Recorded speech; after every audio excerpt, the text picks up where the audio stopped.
Thank you for listening to Crosslink Community Church Podcast. If you would like more information about our church, please visit our website at www.crosslinkchurch.com or join us in person on Sunday mornings at 10:20 a.m. Don't forget to subscribe to our podcast so you don't miss a single message, and share with a friend. Thank you again for listening. Welcome. Good morning. It is good to see you. I mean, you all look tired, not gonna lie. I think historically, the services that are the least attended have always been Father's Day, ironically, and Spring Forward Day. Spring Forward sounds great. The phrase just sounds amazing. This is the most miserable thing ever created. And then I think God's just like, hey, I just want to remind you that I'm still in charge. And so not only did the time have to move forward, but he's like, I'm gonna give you a little snow in case you're having too good of a day. There you go. I woke up this morning, I looked outside and I was bitter. I don't know about you, but I'm like, I'm gonna cancel church. That's what I'm gonna do.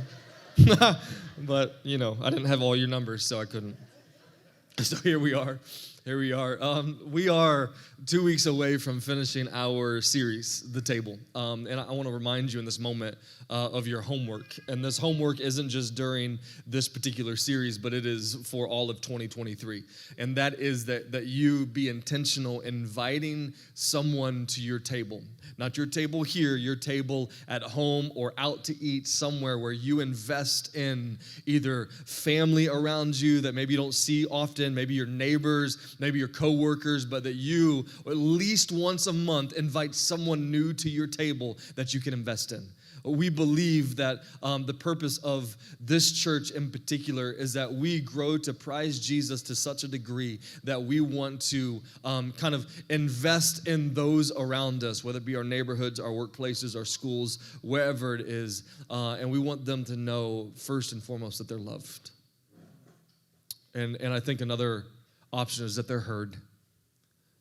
I think you'd be surprised on how many people around our own neighborhoods and workplaces are struggling, trying to figure out, navigate what this thing is all about, why life continues to kind of collapse all around them. And so I think just that invitation, hey, let us take you out. Let's go out to eat, man. Let me buy you some dinner, and how the walls begin to break down and crumble when you sit down with a meal with someone. And so that's the homework. All through 2023, I'll try as best as I can to remember to remind you of that homework. And I hope that you enjoy it well. I think I started out this series with make sure you have your hit list of people you're going to invite.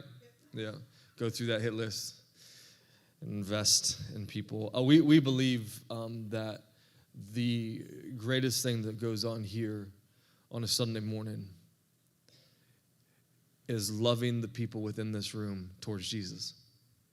Not the performance up here, not what goes on stage, but to get people to love Jesus. And so that's what we're about. Sierra, she's getting close to being married. If you don't know that, it is April 15th. She's trying to redeem that day, April 15th. And so a lot of things leading up to that. So she is away this weekend. So thank you for the team for doing an amazing job up here. Yeah. This side clapped first, it was just loud, and you guys caught on. It's a good thing. That wasn't awkward at all. All right, we should get started. We're going to be in Luke chapter 24. This is one of those moments in the life of Christ I find to be astonishing. And surprising to a couple guys on the road to Emmaus that we'll talk about. But I don't know, I think all of us enter in situations or with certain expectations, and when those expectations aren't met, we're left kind of frustrated or defeated. And it's similar to when I moved my wife, when we first got married, just brand new at this thing. And my wife, who has grown up in the Midwest, like Iowa and Ohio, that's the only places that she's lived. I'm like, hey, we should move to Florida. And stay with my parents, because that's what newlyweds do. And so we moved to Florida and lived with my parents for a year. And here's what you need to know about Florida, where I grew up. Florida, where I grew up, is not on any postcard. Okeechobee, Florida, just by the name, is not on a postcard. And so what happens is we have more cows than people. We do have palm trees, that's awesome, and the really hot weather. But depending on how close you are to a pasture, it's not always pleasing, all right? So that's Okeechobee. We had a rodeo team for our high school. I just want to let you know, a real legit rodeo team. That's where I grew up. And so I moved my wife down there. And if you've ever been to this part of Florida, it's the gateway to the Everglades, at which they grow reptiles really big there. And so you have alligators and snakes and lizards, and it's eye-opening for anyone who's lived in the Midwest.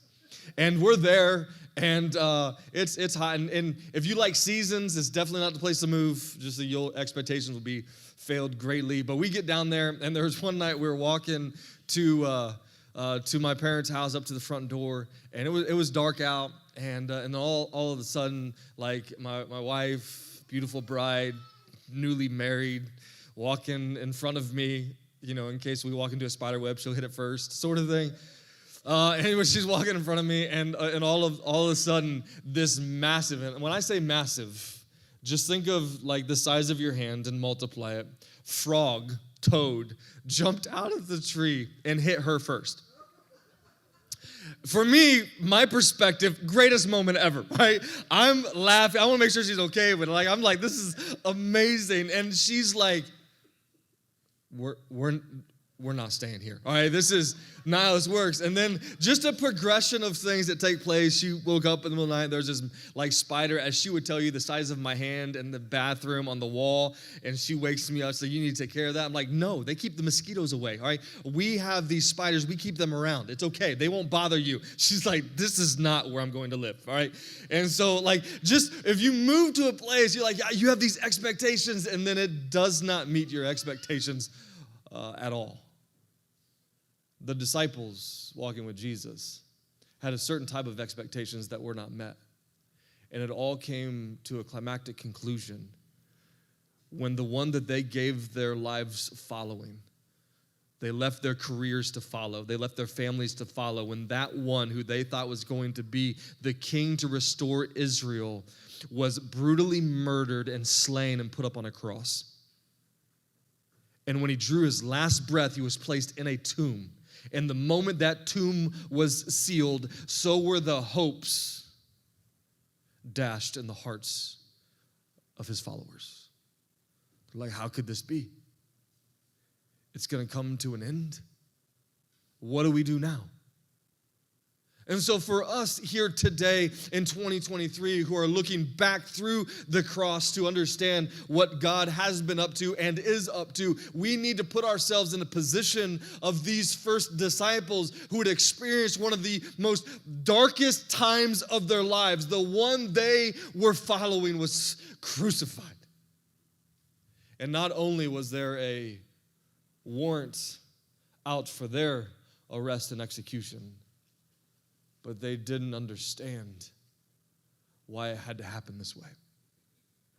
And so we'll pick up in Luke chapter 24, starting in verse 13. And this is what it says. That very day, two of them were going to a village named Emmaus, about 7 miles from Jerusalem, and they were talking with each other about all these things that had happened.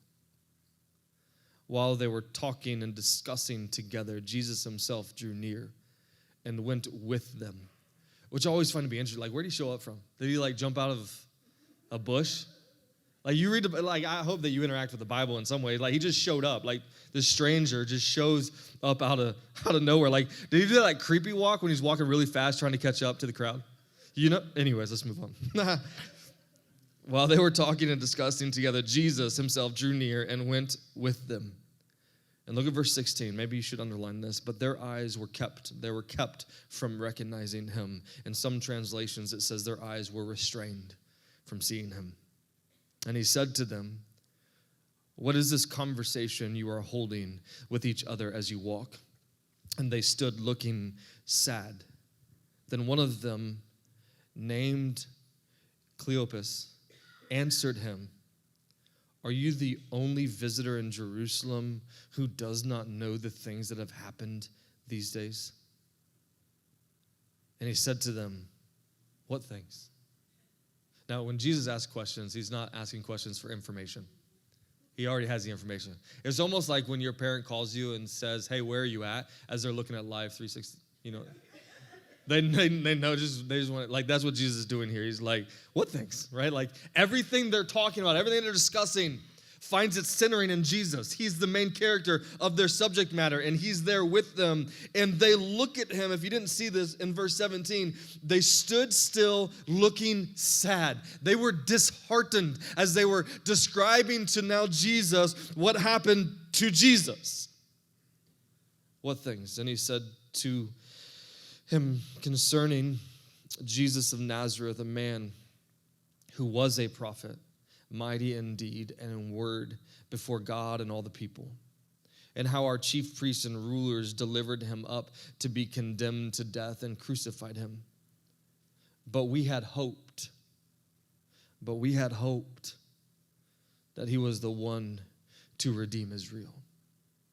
Yes, and besides all this, it is now the third day since these things have happened. Moreover, some women of our company amazed us. They were at the tomb early in the morning, and when they did not find his body, they came back saying that they had seen a vision of angels and who said that he was alive.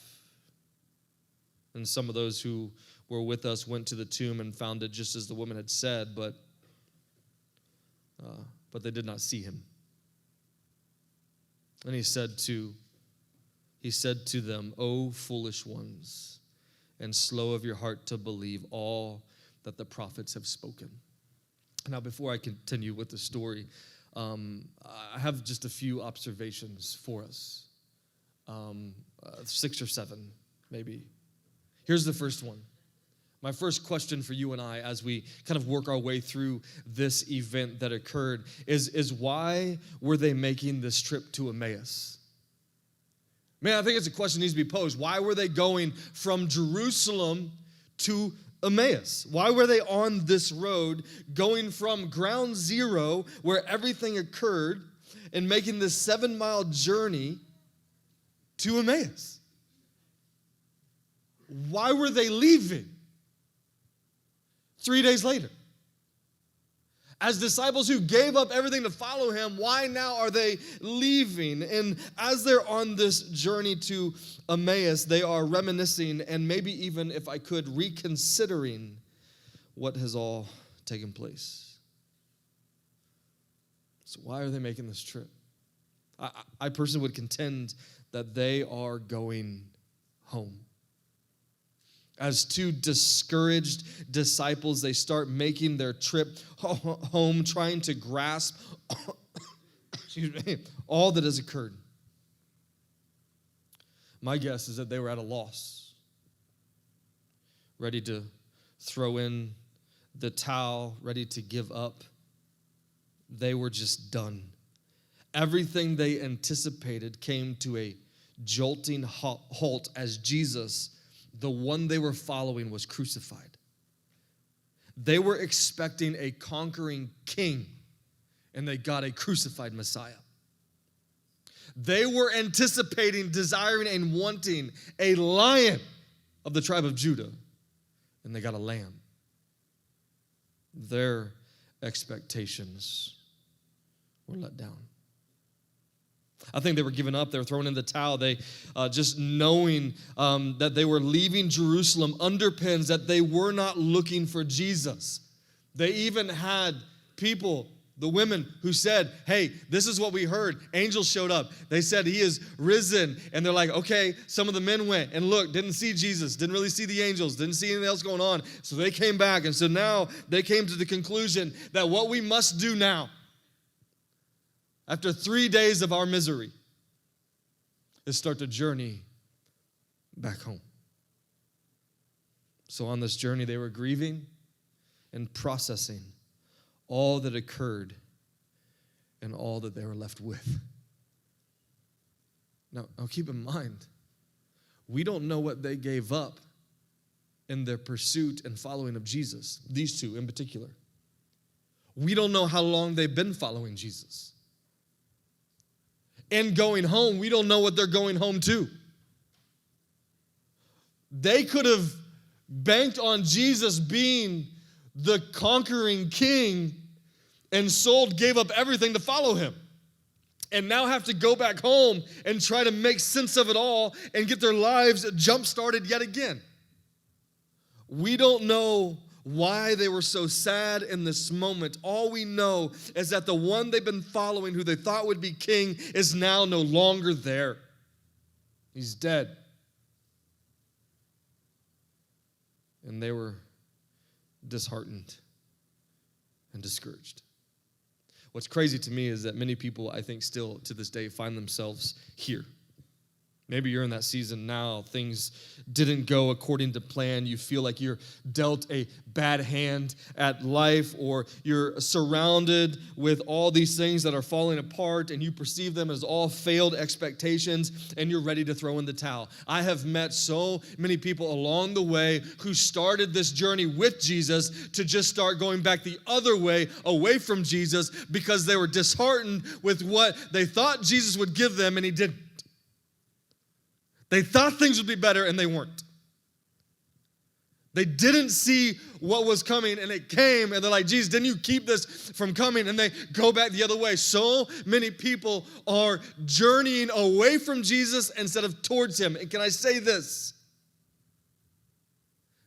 That all of us are walking and journeying. We're not standstill.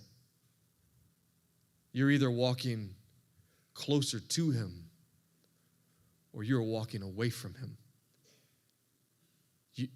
You're not just standing.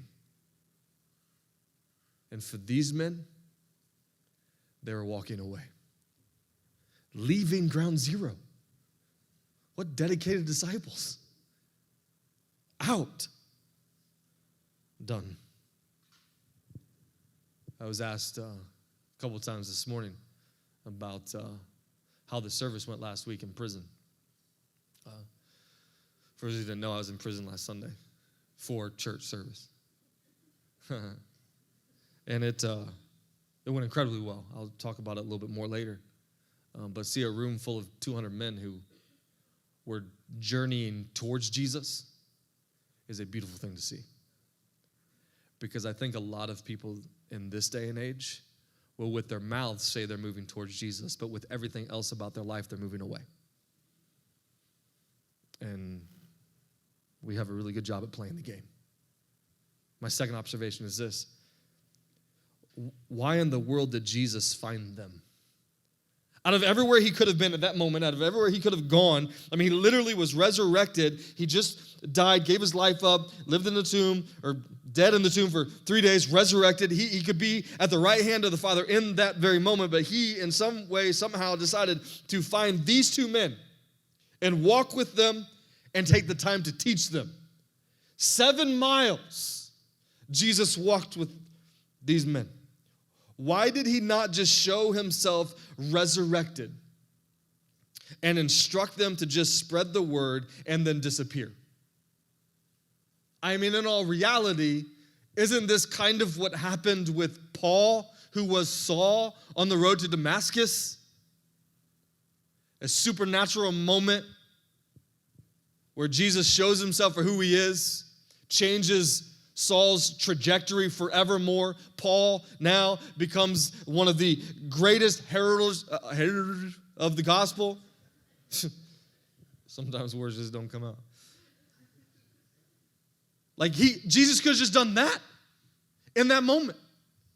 But no, Jesus decided to take the time to walk with these two men, talk with them, and instruct them about things that have happened. So I ask again, why did he take the time to journey with these men?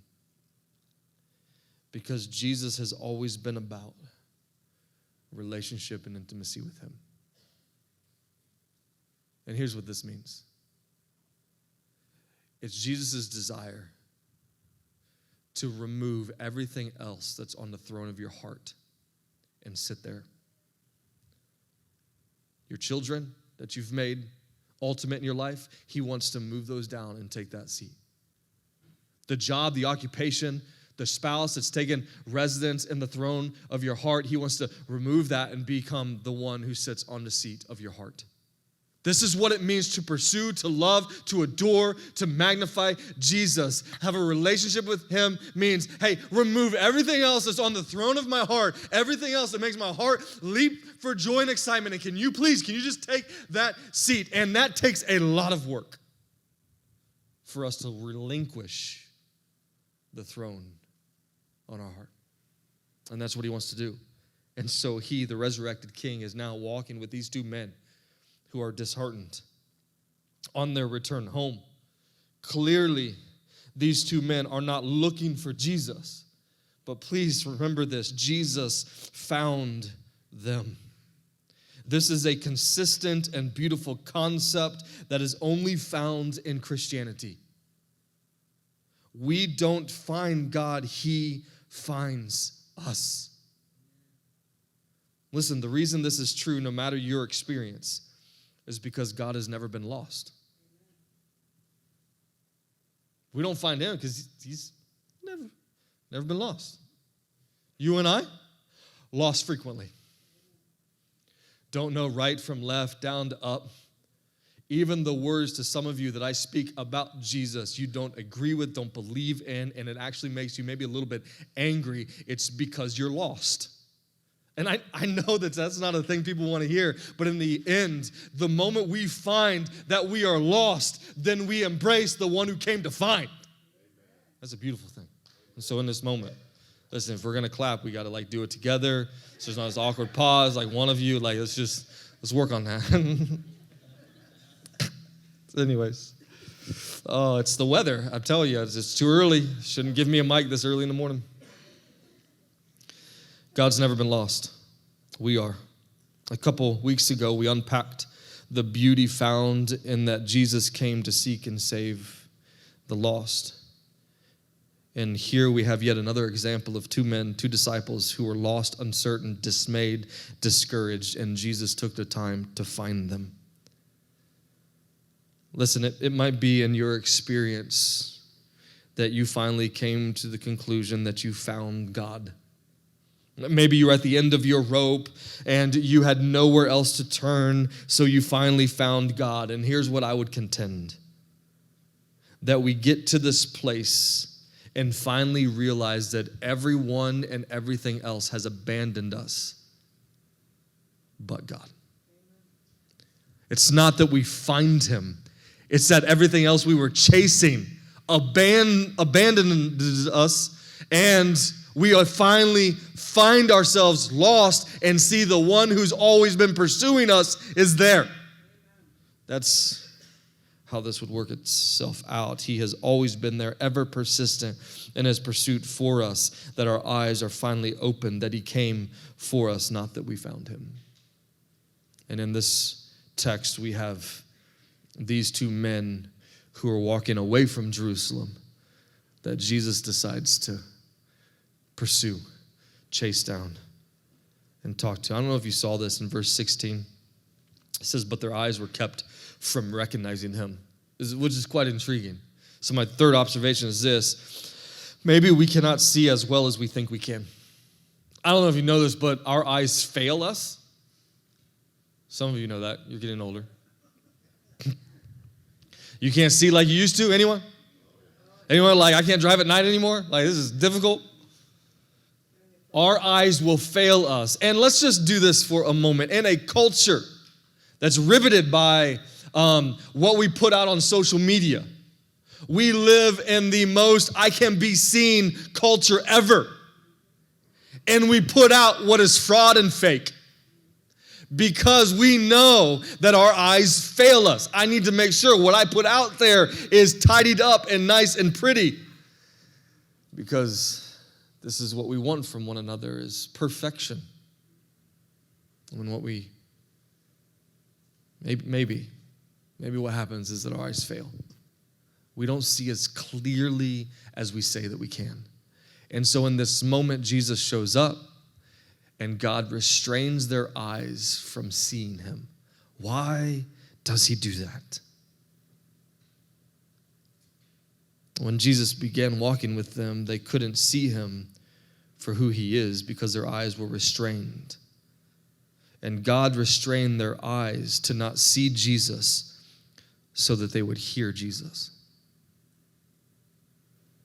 You know what kind of emotion would have overcame them if they realized that it was Jesus immediately? So much so they wouldn't have heard him.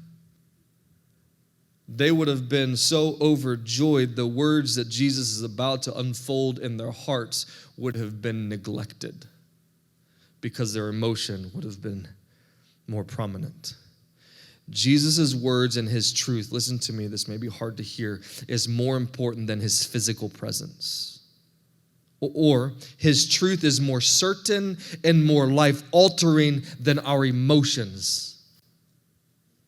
He restrained their eyes so that he could have a conversation with their hearts.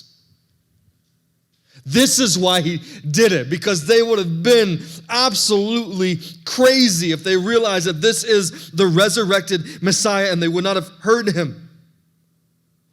If they would have seen him as Jesus, the emotion they would have experienced would have hindered their ability to hear him. Faith comes by hearing, and hearing by the word of God. It has always been that way. And he wanted to take these 7 miles to invest in their hearts. I guess a good question to ask is, like who would you walk with for 7 miles just so you can invest in their hearts? I don't like to walk. Drive everywhere. I got more tickets in college from driving and parking illegally because I didn't want to walk. That's pretty lazy now that I think about it. Who would you walk 7 miles with? So you could invest in their hearts. I think this is why the Bible before us and the Spirit within us is so vital. The gospel message, the truth about Jesus, is everlasting and has the power to transform the hearts of humanity. I think what we need more now than ever are men and women who are committed to and knowing the words of God, filled with the Spirit of God, listening to that very Spirit. What we need more now is not seeking after the emotions and all of the cultural winds that are kind of pulling us in or pushing us that way. What we need more than ever are men and women who have given their hearts and minds to God's words, to his Spirit, and listening to his direction. And I think what we would prefer, and I've said this before, is I'll believe, I'll be more fervent, I'll start journeying towards him if he just shows up right here and right now. Like if Jesus just shows up, if he just comes into our service right now and reveals who he is, kind of like he did on the Mount Transfiguration before Peter, James, if he does that right here, right now, then I will believe. Then I'll be fervent. Then I'll allow him to have the place on the throne of my heart. And I would contend that's not true. Because still faith comes by hearing, and hearing by the word of God. What we need is not another emotional moment, but a dependency and trust on the very words of God that we have gotten away from. Verse 19 through 24 does this for us. I don't know if you saw this as they continue to walk. This is verse 19. And they said to him, what things? Or he said to them, what things? And they said to him, concerning Jesus of Nazareth. And look at this, a man who was a prophet, mighty in deeds and word before God and all the people, and how our chief priests and rulers delivered him up to be condemned to death and crucified him. But we had hope that he was the one to redeem Israel. Their hope was wavering because they were talking about Jesus in past tense. They're like, he was a prophet. We had hope. As if he was and he is not, we were discouraged. And I wonder if this discouragement that they had in this moment overshadowed and consumed the little hope that they did have. As they progressed down this 7-mile walk before Jesus shows up, I wonder if their hope continually decreased along the way. Not only do they talk about Jesus in past tense, but they mention some of the women who saw Jesus who is no longer in the tomb. And as we know in our studies so far is that women were less than credible in their testimony. And so they were sharing it not as in we believe this. They're actually sharing it as in this is kind of an old wives' tale. This is something that we wish we had hope. We wish this is who it was. But the women said this is what happened. We sent some people. They didn't see Jesus, so it must not be true. And it's in this moment, if I could, that Jesus does this. Look at verse 27. And beginning with Moses and all of the prophets, he interpreted them in all the scripture, all the things concerning himself. So they drew near to the village to which they were going, and he acted as if he was going further, but they urged him, strongly saying, stay with us, for it is toward evening, and the day is now far spent. So he went to stay with them. All along this journey, Jesus began to unpack for them the Old Testament stories that pointed to him. Jesus wanted them to know that this very moment, every movement, every moment throughout the Old Testament was setting the stage for the very moment that they were in. What they just witnessed, everything was pointing to Jesus being crucified and resurrected. This event was ordained before the foundations of the world and was orchestrated to every detail by God himself. And he began to share that Jesus was the center of it all. So I asked this question. I wonder what stories he used. Aren't you interested? Like, wouldn't you want Jesus to be your Bible teacher? He begins to explain the Old Testament stories, and these men were captivated by them. I wonder if he started out with Moses and said, you know what, when Moses became the rescuer of Israel out of Egypt, I need you to understand that that was actually a foreshadow or a picture or a type of Christ, that when Jesus came, he was going to not rescue Israel, but rescue all of humanity. I wonder if he moved on from Moses, who heard the law from God and started to explain it to the people, that Jesus is saying to them in that moment, when Moses gave the law, it was to expose that they needed a Savior, and that Savior was Jesus. I wonder if he went to David, and when David's kingdom and throne would last forever, he began to explain that Isaiah was talking about foreshadowing the forever reign of this Messiah, this Jesus of Nazareth. I wonder if he continued on and maybe mentioned that when it says in Malachi that Elijah would be the forerunner for this Messiah, that forerunner was actually John the Baptist, and he came. And so this Jesus, this was fulfilled in John the Baptist and Elijah. I wonder if he brought up Micah and how that prophet proclaimed that Jesus would be born in Bethlehem. And he reminded their hearts of that moment. I wonder if Jesus talked about the picture of Hosea and Gomer. Do you remember Hosea, who was a prophet of God, who was called by God to marry Gomer, who was a prostitute? And that every moment of their life together, she continued to run off into this sex slave industry. Do you remember that story? Do you remember that moment in history when Hosea was pinning this down and stating it for all to hear, that he kept chasing his wife down, and it came to that moment where he went to this place where she was being sold, and he, Hosea, bought his wife back with his own money, who already was his? Do you remember that story? Because that was actually a foreshadowing, a picture of God and his relationship with his people.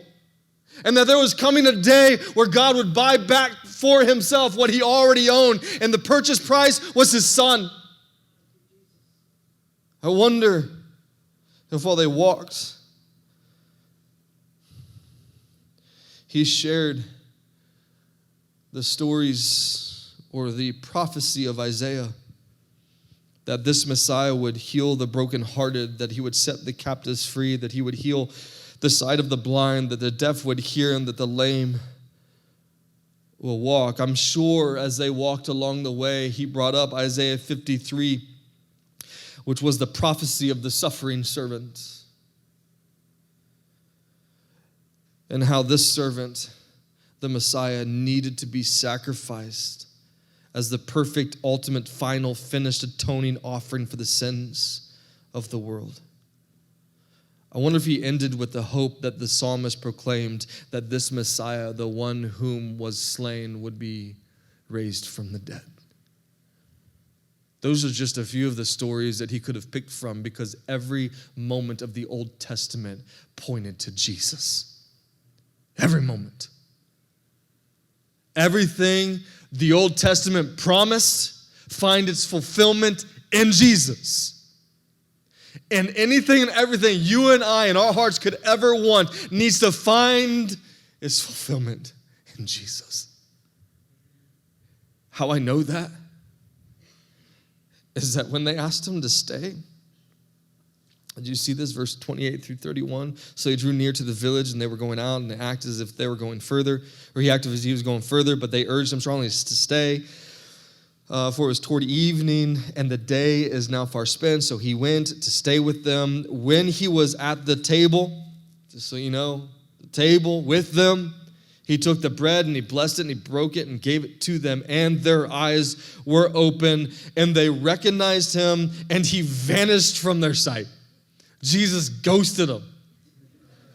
This whole time, they were walking and talking with Jesus. As we'll find out, their hearts were on fire listening to his very words. And they finally get to see Jesus for who he is. Okay, just think about all the questions you would want to ask Jesus if you knew that was Jesus. They had a lot of questions. And so Jesus shares with them. He doesn't want to be kind of overcome by their questions. He wants to give them truth that they're going to need to move forward. And so he blinded their eyes. So then he finally opens their eyes and he leaves.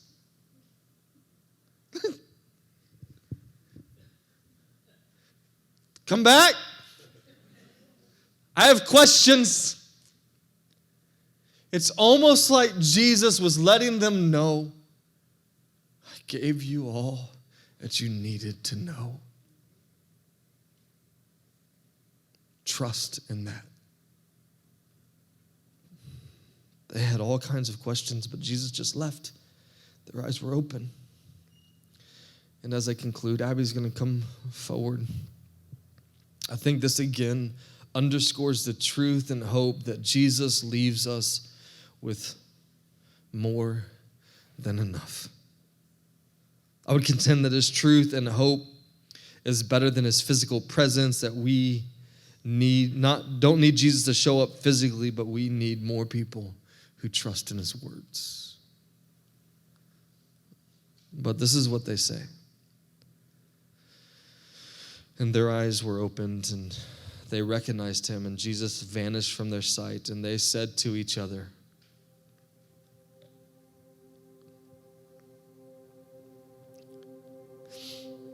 did not our hearts burn within us while he talked to us on the road?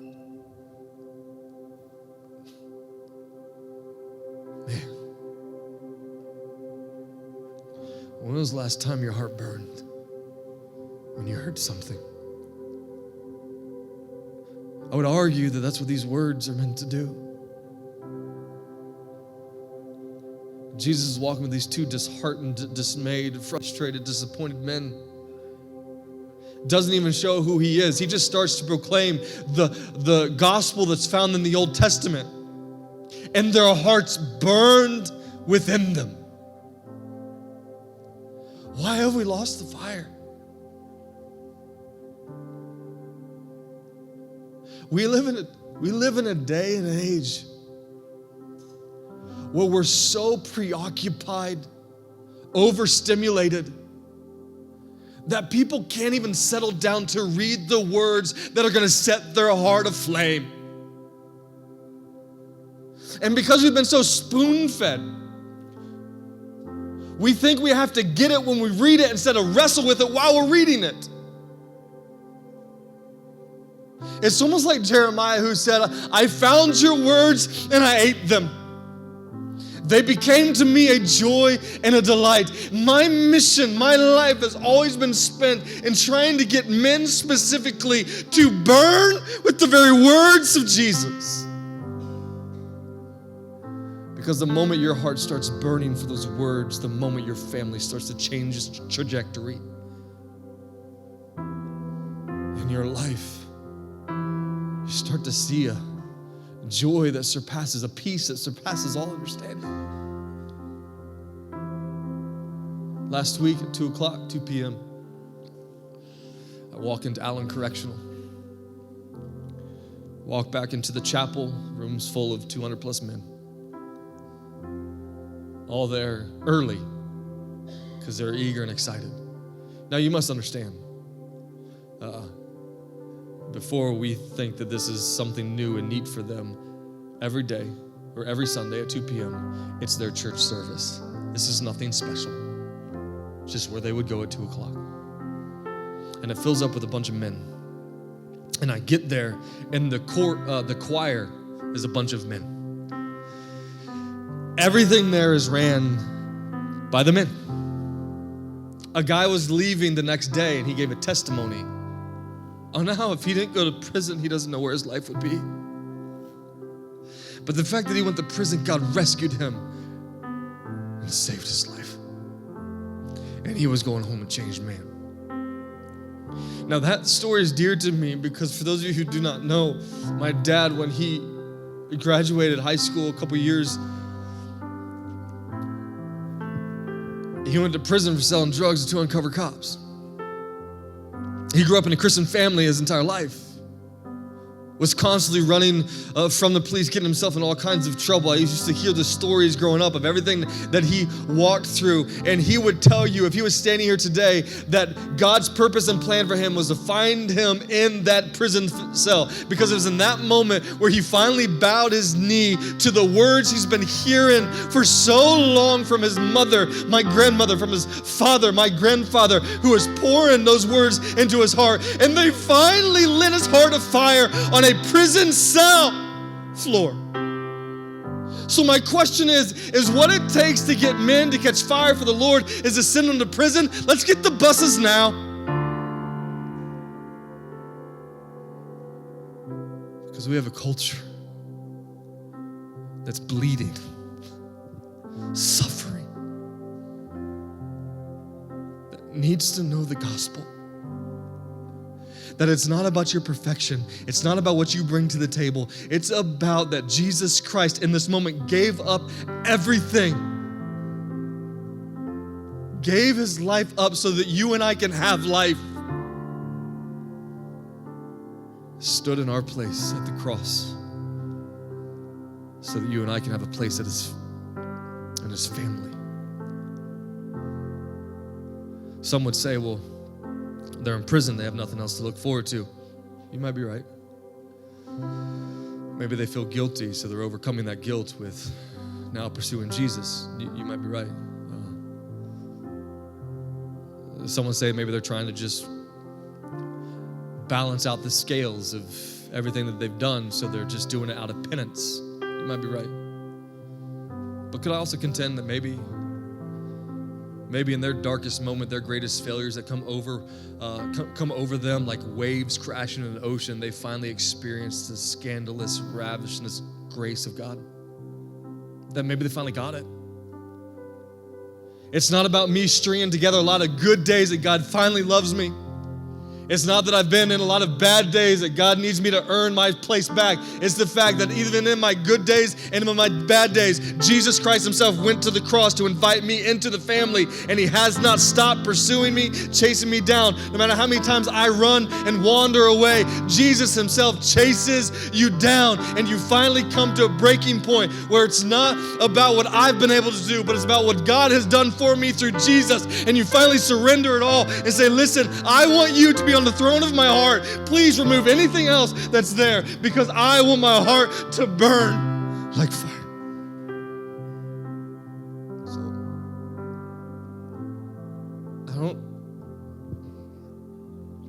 if you close your eyes for a moment, man, I'm going to talk to you first.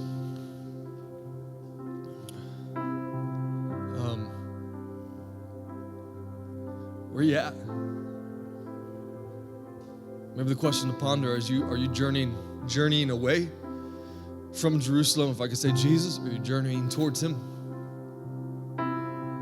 The beautiful thing is either way, he meets you there. Have you been playing the game?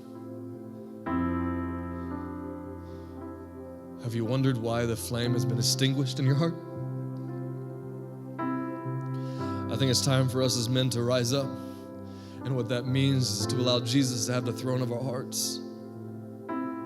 Sometimes what that takes is us to bow our knee before him. Sometimes what that takes is us to stand with our arms lifted high and our hearts abandoned to him. Sometimes what it just takes is a moment, a space like this that allows the Spirit of God to kind of ravage our hearts in this moment to finally get here where you can say, Jesus, my heart is yours.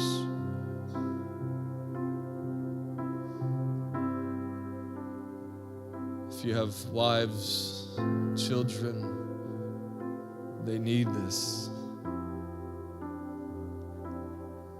Our community needs this. The women, wives, mothers, have your hearts stopped burning for the Lord? Have you been overcome with all the things that need to happen that you're trying to hold together in your home, that you've neglected giving God the space to have your heart? I refuse to be a church that doesn't allow the time and the space for men and women to do the work that they need to do with the Lord.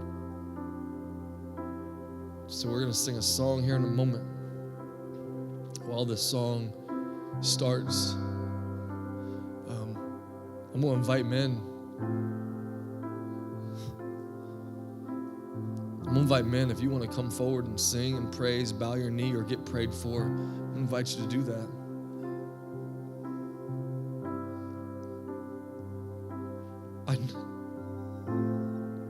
I know that my kids need to see more than just me in love with Jesus. Because I'm the pastor, I'm supposed to. And so many times I fail in my pursuit for the Lord. But my boys whose hearts are malleable need to see other men in love with Jesus, pursuing him. This is not for the faint-hearted. This is for the courageous. The ones who say, I've tried it my way, it didn't work. God, have your way in me. So as the house lights go down, you stand with me.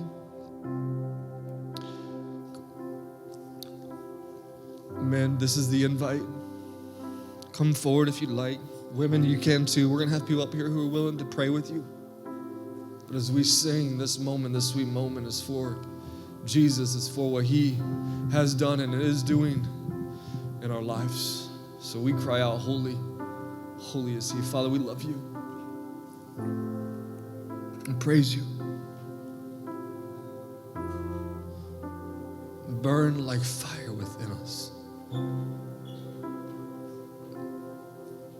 Remind us of our purpose and the love that you have for us. There is no one like you. So as we sing this song, this is about you, for you. Have your way in this moment. We love you.